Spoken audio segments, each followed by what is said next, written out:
All right, so that's not bad, right? It looks decent, but I'm gonna show you how to make it better. The old one, and this is the new one. Now that's that thick foam.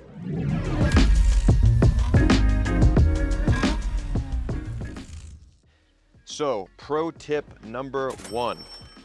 You are gonna fill your chemical guys or whatever you have, whatever foam cannon you wanna use, with hot water. Don't fill this with cool water, and also don't add the soap first. I see a lot of videos where guys are adding the soap first. The problem with that is when you pour the water in, you're gonna get this much suds because it's gonna hit the bottom, it's all gonna suds up, and then you're gonna have your foam not mixed properly. So fill it with hot to warm water. I'm filling it about to the top of this little logo here, and then you're gonna add the foam, and that will ensure that everything mixes perfectly. All right, tip number two is a big one. This allows pretty much any foam cannon, whatever the price is, to work like a very expensive foam cannon. And we're gonna do this by switching out the regular orifice for a 1.1 millimeter orifice. You can find these on Amazon. I'll put a link in the video description. And it's just going to be right here at the bottom. This is going to be the regular orifice that comes with the foam cannon. This is a super cheap foam cannon. I think it was like 12 bucks. So for $7, you can make basically any foam cannon, any cheap foam cannon work like a very expensive foam cannon. So this is a great little hack. Just drop it out right there. Take your time. Make sure you don't strip any threads there. That's the old one. And then we're going to swap it out for the nice new all copper 1.1 millimeter orifice. The size of this orifice is just perfect for making foam. It's specifically designed for foam cannons to make the most foam. Just drop it in there, screw it back in. You don't need to get these super tight. Don't strip the threads.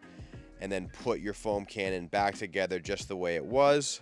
And then get ready to see what kind of a huge difference in foam that little orifice will make. What you're going to see immediately, it turns the soap almost into a mist. So you get that really, really thick foam that everybody wants. That's going to allow the foam to drip off your car or truck really slow, grab all the dirt and debris, and just kind of glide it off of the car. That's what we want. And then arguably the most important thing is to have a high quality pressure washer. This is the Sunjoe. I really love this pressure washer. I've had it for many years now. It makes just over 2,000 PSI. It's only $170, I believe, on Amazon last time I checked. It's got over 45,000 5-star reviews on Amazon. It's really, really nice. You gotta have over 2,000 PSI to get the right kind of foam that you want. You don't want too far over that, and you definitely don't want to be under that. So this is the right bang for your buck, in my opinion. And then, of course, you have to have soap that is designed for foam cannons, right? If you don't have the right soap, it's just not gonna work the way you want it to. These two right here are going to be my absolute favorite. We got the Mr. Pink right here on the right. What's cool about the Mr. Pink is, one, it smells absolutely amazing. It smells like cotton candy mixed with bubble gum, and you can do it in direct sunlight. It's slow to dry, so you can use it whenever. And then the Honeydew just gets the best, most thick foam possible.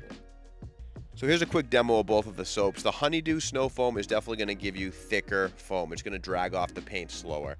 The Mr. Pink is going to be a little more watery, but the Mr. Pink you can do in direct sunlight, which is a really nice feature to have. So if you're not having to wash your car in direct sunlight, use the Honeydew Snow Foam. But if you are pressed for time and you got to wash your car and it's a sunny day, the Mr. Pink's the way to go. It has those polymers in it that allow you to wash your car at any time and not have to worry about it. Honestly, I usually use the Mr. Pink because I don't have time to wait until the sun goes down. Usually I'm working. So both are great, but I like the Mr. Pink the best, I think. So I just wanted to show you guys a good example of what's possible with a good foam cannon and a good pressure washer and some good soap. So this truck, as you can see, is completely covered in pollen. It's ridiculous. I don't know what's going on this spring season, but there's a ton of pollen in my area. So there's a nice little mosquito there tacked to the windshield. I mean, this thing is a mess. It's not a clean truck by any means. The result you're going to see here is just me spraying it once with the foam cannon, letting all of the pollen and nastiness rinse off the truck, and then hitting it with the pressure washer to rinse off the remaining soap. All the pollen and nastiness got dragged off of the paint, which is exactly what we want. And then this is the end result.